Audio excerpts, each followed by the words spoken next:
I had set a timer for 20 minutes, but I figured, nah, we just trying to finish the video, so I canceled that. Let's get right into it. And yeah, he's also very much hurting people. Another interviewee shows us a video recorded on his phone. Like, where do you learn that? Kind of looks like a swordsman. Swordsman, if you're watching this, keep doing the good work because our cops here, they don't really do much. This is Jack Duquesne, played by Tony Dalton, aka the Marvel character Swordsman, last seen in the Hawkeye series, and he appears in unmasked form later in this episode. Here, he's beating up some guys. So a recap on Jack Duquesne. In the Marvel comics, Swordsman is a villain to the Avengers, an expert with swords and knives, very sharp weapons, who came up as a circus performer with a backstory involved with Clint Barton Hawkeye, but against the Avengers, he wielded a McLuhan sword, the same alien substance of the 10 Rings of the Mandarin. But Swordsman would later join the Avengers and spend some time as part of the West Coast Avengers lineup. Swordsman is also known for a pretty wild Kang storyline where his corpse gets resurrected in order to marry Mantis when she was the destined celestial Madonna. In the 2021 Hawkeye series, Jack Duquesne was engaged to Kate Bishop's mother, Eleanor Bishop. Jack came from the super wealthy Duquesne family, including his elderly uncle Armand III and his young relative Armand VII, whom he had a bit of a inter-family rivalry with, and liked to remind him that he wet his pants at the Hamptons one time. Like Kate Bishop, Jack is also an expert fencer and a sword enthusiast, and with Armand III, he bids on Hawkeye's Ronin sword, which was taken from the Avengers compound after Avengers Endgame. The auction, though, is bombed by the tracksuit gang, killing Uncle Armand. As Kate and Clint investigate Jack's interest in Clint's sword, Jack gets briefly framed for Uncle Armand's killing until Kate and Clint realize that it was actually Kate's mother, Eleanor, and her boss, Wilson Fisk, that were the big bads behind it all. Eleanor goes away, Jack's exonerated, and he ends up helping Kate and Clint in the fight at 30 Rockefeller Center against the tracksuit gang. So by the end of that series, Jack was just kind of an aloof, rich sword fighter with family drama and an interest in Avengers weaponry. But we did get this moment where Jack meets Clint's new LARPer friend, Conrad. Have you ever heard of LARPing? LARPing? Is that some sort of leisure activity? Well, I'm in this guild, and now I'm wondering if that moment was meant to set up why Jack Duquesne now shows up in this video, masked, sword fighting with these thugs that first I thought might actually be a LARPing session, but no, these guys have real baseball bats and are going at him. This is a real fight. It looks like Welcome to our animation lab. This is where all of the visual effects magic happens. As you can see, this lab Jack has just learned the same lesson Clint Barton did from the LARPers on that show, that it's totally fine to dress up in a silly costume if you're putting your deadly talents to positive use. A subway train passes a construction worker and we linger on this guy for a while. At first, I thought this might be Muse in disguise, but if you look closely, this guy's black. So this is either a city worker on strike after Fisk's union busting, or maybe I'm just overthinking this shot because I'm like, God, he's super close to these cars. And then in a Law and Order style cold open, another city worker finds the body of that Muse victim that we saw being drained blood at the end of episode 4. His eyes are cut out in what looks like a diamond pattern, which Muse apparently does to all of his victims, and this was reflected in his artwork showing gouged out, screaming people in his terrifying lair. So why does Muse do this to their eyes? Well, Muse does this to Blind Spot in the Charles Soule Daredevil comic storyline that Muse comes from. You could look at this as part of just a serial killer modus operandi, like in the Hannibal prequel film Red Dragon, the Tooth Fairy killer, played by Ralph Fiennes, would implant shards of mirror glass into his victim's eyes to reflect back his own transformation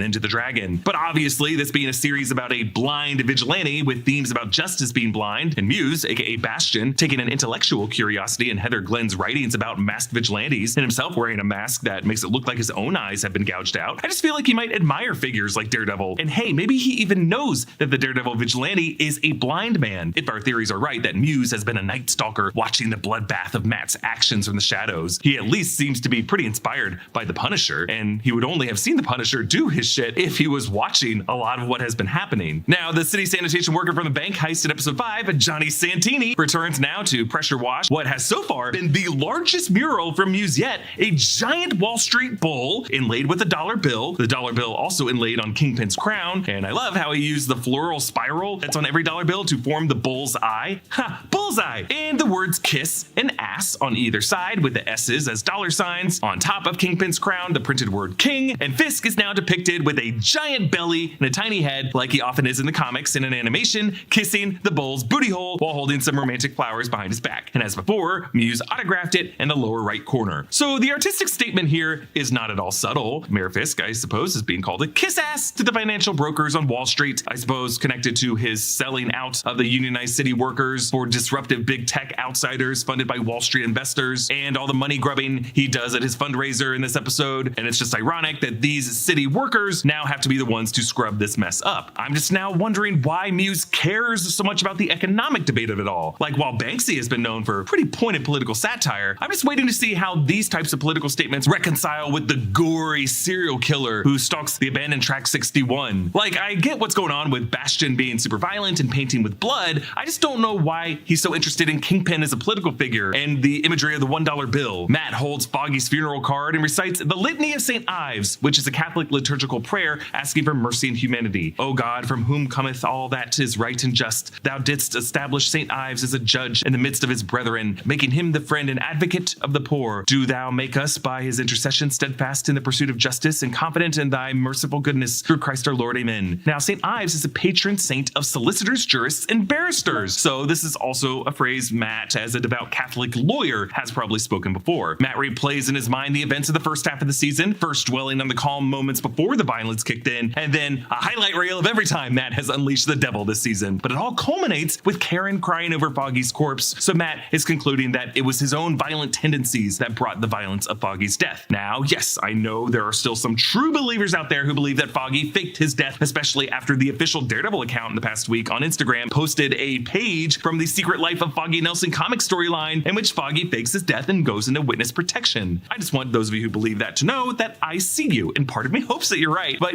bigger part of me just hopes that Foggy only comes back in season 2 as like a mental projection of Matt's conscience. Shayla walks Mayor Fisk through his schedule, a visit to Bowery Mission, which is a real mission in New York City that helps people experiencing homelessness, and a children's art fund benefit. Better keep that funded, Mr. Mayor, because cutting school art classes is how we get people like Muse. Also, Lord, I hope those kids are singing some Starship. Tracksuit Luca waits for Mayor Fisk in his office. This is one of the 5 family leaders whom Devlin was talking about in episode 5, but I will admit the exact factions of the conflict among the 5 families just seems a bit unclear in these episodes. Also, while Luca wears this decorative tracksuit and was called out for wearing a tracksuit, it is a different kind of tracksuit from the Tracksuit Mafia in Hawkeye, and I just don't think he was written to be that affiliated with that particular group. Luca mocks Fisk's book collection while we intercut to Matt and Heather talking about her book publishing and her next title and how she's really shifting to focus on masked vigilantes, and she reminds Matt that he has represented a few vigilantes. That refers to Frank Castle and probably whoever that kid under the Spider-Man mask was. And I like how Matt fully calls him by his Punisher moniker in this moment. Fisk tells Luca that he needs to pay Victor the 1.8 mil that he owes, and Luca says, "Shove it!" And Fisk's face twitches, showing that the only thing stopping him from beating this guy senseless is just the room that they're in, and Fisk ups it to 2.8 mil, pinning his New York Big Apple pin on the tracksuit. Meanwhile, Heather ponders, does a mask allow us to be our true selves, or does it strip away our identity and allow us to act like animals? The intercutting to Fisk reflects how the Mayor Fisk identity is really the mask worn by the true identity of Kingpin. After the credits, we see another Kingpin mural by Muse, which is the same one we saw on a smaller scale in past episodes, but now I guess it's been recreated on a much larger scale. If human blood is being used for all of these, that's just a lot of bodies Muse has piled up. Like, I would say you'd need more than 60 for that. Sanitation worker and our favorite Rangers fan, Johnny Santini, who shows back up to beat around the bush before confirming the murals are made out of blood. It's blood. The mural's made out of human blood. I just would have liked a bit more context on how Muse rendered the giant $1 bill art. Like, maybe they could have gone around asking print shops and FedEx Kinko's if anyone's been printing any big jobs lately, or asking any of the locals if they saw anyone spending what must have been several hours making murals this large. But I guess the point of the show is that the cops in this world just kind of suck. Angela Del Toro skips school to visit Matt and to report that Uncle Hector was onto something about all the missing persons cases and abductions in the Heights. From Matt taking an interest in Yusuf's daughter Kamala to now adopting a cool teach approach to Angela, Matt is definitely in a position to mentor these young champions. Matt also tells Angela that he kind of hates therapy talk, which is kind of an interesting dig at his conversation he had this morning with Heather, who was prying at the psychology of mass vigilantes. Yeah, cool. Yeah, interesting.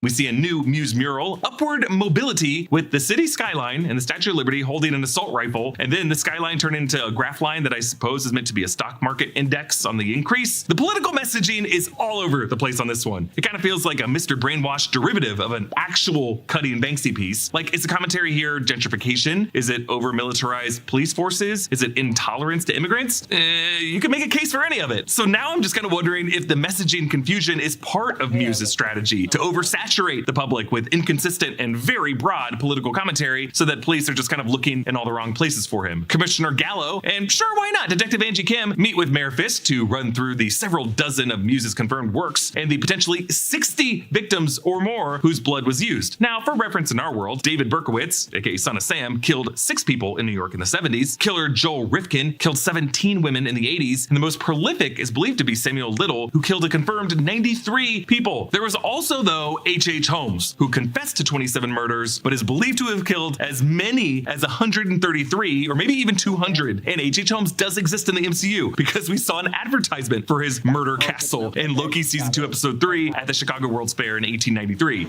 Edison, H.H. Holmes. Yes, hot air balloons. And we cannot forget the MCU serial killer of Thor's adopted brother Loki, who killed at least 80 people in a short amount of time in New York in 2012. That man is a murderer. So for Muse to get away with this high body count in the modern age is pretty wild, because when we saw Matt walking around to find Frank Castle, there are CCTV cameras everywhere in New York these days. There are witnesses everywhere. There's all kinds of crime scene analytics CSI crews can do now. That's why you don't see huge body counts of serial killers being successful in the modern times. But you know, this is also a very disorganized post-blip MCU. And again, the cops in the show are no good. Mayor Fisk disassociates from the pressure of this moment, the voices silencing to the sound of a ticking clock, and then just laughs madly and orders not to sound the alarm for now. It's a victorious laugh because he knows that he's going to use this to assemble his anti-vigilante task force. Meanwhile, these 2 poor girls take a break from clubbing to try to meet Muse while he's in the middle of some blood smearing. Now, we can hear him spray painting here.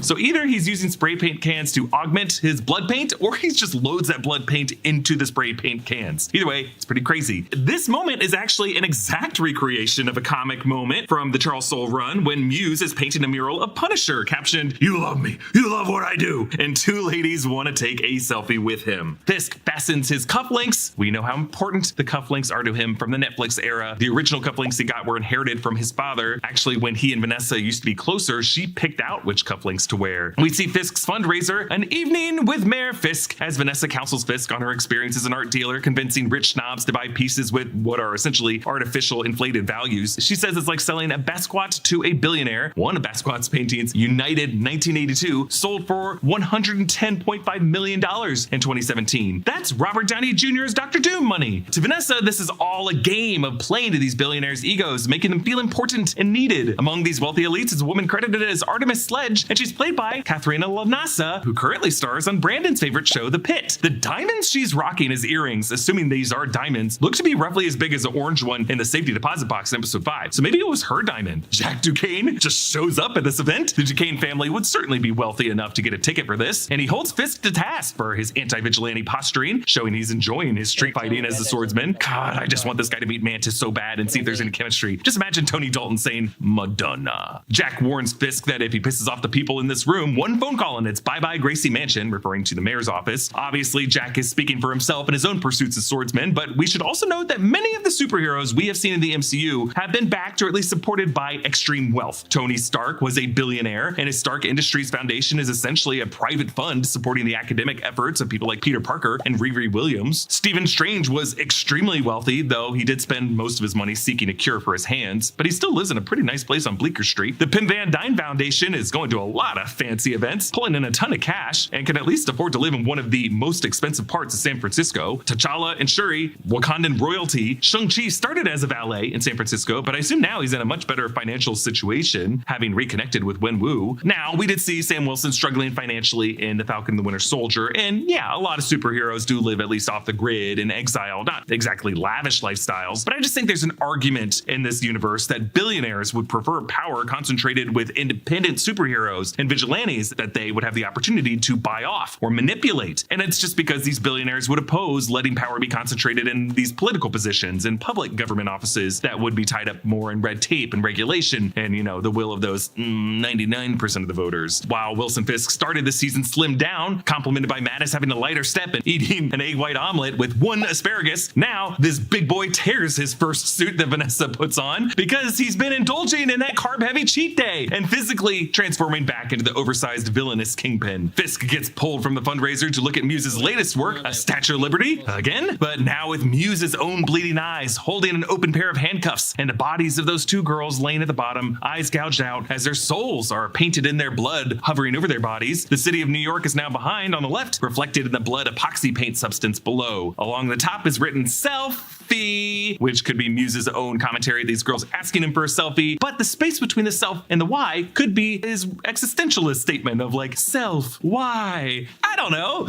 But back at Fisk's office, all Mayor Fisk can talk about is the handcuffs of this, which he just takes as a mockery of the police. Obviously, there's a lot more going on in that mural, but Fisk just laser focuses on the handcuffs and uses that as a predicate to assemble a task force and gives Gallo a stack of NYPD personnel files.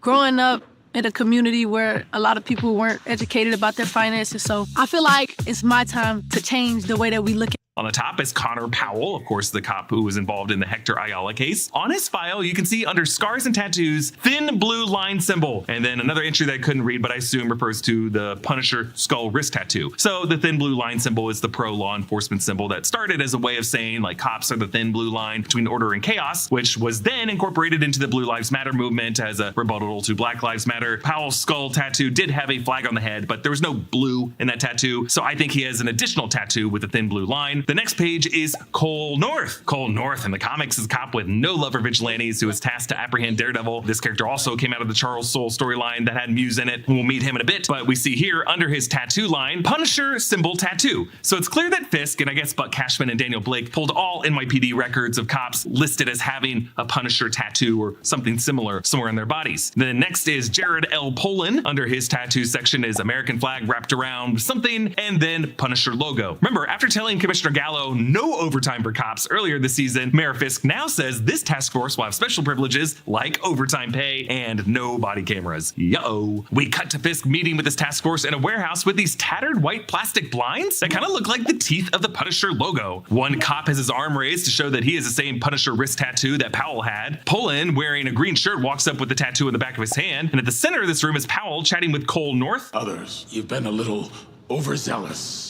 But all of you throughout your careers have shown initiative. Aha! Cole North looking down on the word overzealous, I think is a dead giveaway that this is the cop who killed Hector Ayala. The hoodie he wears under his jacket looks a lot like what the shooter was wearing at the end of episode 3. Cole North says that he spotted a dealer giving an 11-year-old oxy one time, and he implied he used some pretty excessive force with the guy and was reprimanded for doing that. Buck and Fisk distribute new body armor and calls this group the Anti-Vigilante Task Force, already reaching by lumping in Muse, a violent serial killer, with just vigilantes who take law into their own hands. Like, those are not apples to apples, but Fisk is getting away with it. Angela Del Toro goes down into the abandoned train line that she brought up before, following some lead on the missing persons cases. We see graffiti of a Punisher logo and another image of a face in blue that looks like it might be Fisk, but blinded. A few seconds later, there's another blue outline with the Punisher logo on the chest, and behind that, a screaming figure with a crown. So I think we're seeing Muse's early doodles and like the drawings he was trying out before he started working in blood. And based on this, I'm wondering if he really was inspired by the Punisher in particular. Matt, meanwhile, researches Track 61. Now on Matt's computer screen, we can read the subway line's history and some references to some past MCU history. Here's what it says. Track 61 and Track 63 at Grand Central Terminal, originally built to carry freight and serve as loading platforms for a steam powerhouse that once existed on 49th Street. The powerhouse was in the central station and reached the immediate area for quick access and delivery. In 2012, parts of the terminal were destroyed by the fallout of the Chitauri invasion. The New York City Municipal Cleanup Team led an 8-month-long project in order to restore the terminal's foundation. Multiple lives were lost in the effort due to weak support on the inner walls. Others claim Track 61 was part of a clandestine network used by spies during World War II. While these tales add to the allure, the true history of Track 61 is rooted in its role as a sanctuary for the powerful and influential. Today, Track 61 stands as a monument to New York's hidden history. So, with Chitauri invasion, this is not only a reference to the Avengers Battle of New York in 2012, but also the cleanup operation afterward led by groups like Adrian Toome's crew that we saw in the prologue of Spider-Man Homecoming, but also everything Fisk was doing with Madame Gal and Owsley in the aftermath of the Battle of New York with Union Allied, and everything probably the Hand was doing to dig that big pit under Midland Circle, and also the reference to the World War II era tunnels, maybe connected to the ones that we saw in Captain America: The First Avenger. So after Soledad's call, Matt initially calls 911, but then says,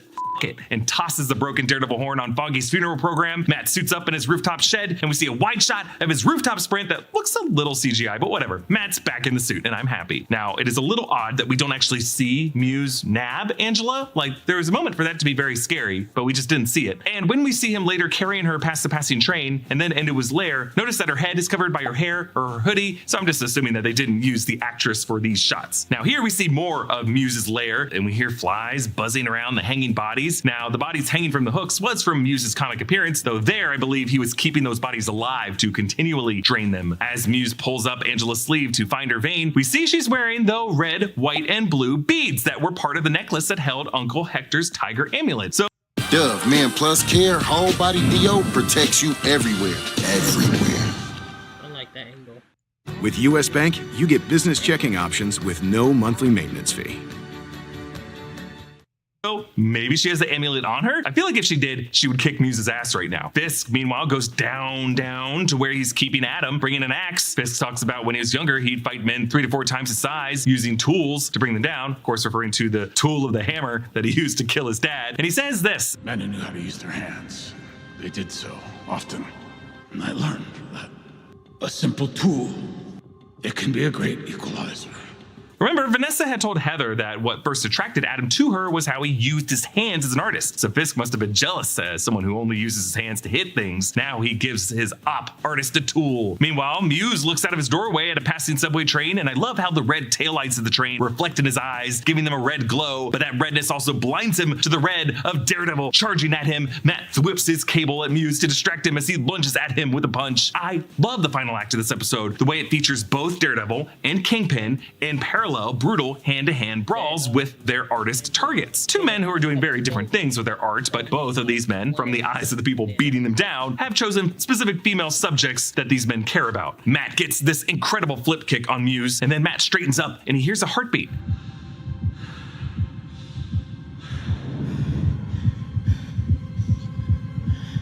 Yeah, it kind of sounds like he's hearing just one heartbeat for Muse, and Angela's heartbeat is too faded, and then we match cut to Adam's more frantic heartbeat before his fight with Fisk. Meanwhile, Muse rallies with a knife and slashes at Matt, and then pulls off some impressive fight choreography, including some spin kicks. What can't Muse do? Now, the stuntman they used for Muse seems to be much sturdier than how Bastion appeared in episode 2. Adam swings his axe at Fisk, and Fisk headbutts him as we match cut on Matt headbutting Muse. Matt removes the syringe pump from Angela, and we cut back to Muse as the camera rolls with him off the ground. Muse attacks Matt, and Matt uses his club's cable to zip the syringe against the wall, breaking it, and then pulls that hook back to hit Muse in the face. Matt roars and lifts Muse as we match cut to Fisk doing the same thing to Adam, and then both men repeatedly punch the head of their targets. Matt wraps his cable around Muse's neck and then lifts to strangle him as Fisk screams, "Mine!" as he continues to pummel Adam, but then Matt hears the deafening thumps of Angela's heart, and he releases Muse and performs chest compressions as we hear Matt's prayer of the Litany of St. Ives again, as its full meaning as a justification for violence in the pursuit of justice becomes clear. Muse slips away, but as Fisk sits above the corpse of Adam, we hear choir voices singing the John Pisano Daredevil theme, and Angela asks, Daredevil? It's okay, I'm here. So Matt is back to being Daredevil. Meanwhile, Kingpin sits in his cell, realizing what he did, and he looks kind of like how he did in his prison cell at the end of season 1. Both hero and villain of this series were dragged back to their extremes, realizing excessive force was the only path they understand. Their bodies and souls intertwined in the parallel physical attacks and transform back into the Daredevil and Kingpin identities they have been fighting so hard to avoid. One of the best ways you can support us at New Rockstars is to grab some of this Daredevil and Punisher themed merch at nerdriot.shop. This pillow has been the only way I've been getting through this season. I need something to just squeeze and to protect me. Comment down below with your thoughts on this episode, and join us tomorrow morning on the Break Room channel for an I wanted him to sing more at the end. Like, Angela was gonna be like, I don't know, a new discovery or something came out. Or not, I don't know. I think episode 7 drops next Wednesday. There's 3 more episodes, 7, 8, 9. I think this was the only week they dropped 2 episodes. They said it was back to the normal schedule. They already working on episode 7. It's supposed to drop in April. I saw 2026 when they said it was dropping in April at first. I thought he meant like next month, like maybe on the 17th or the 22nd or something like that. But nah, I think it's 2026. So about a year. Anyways, Let's get out of here.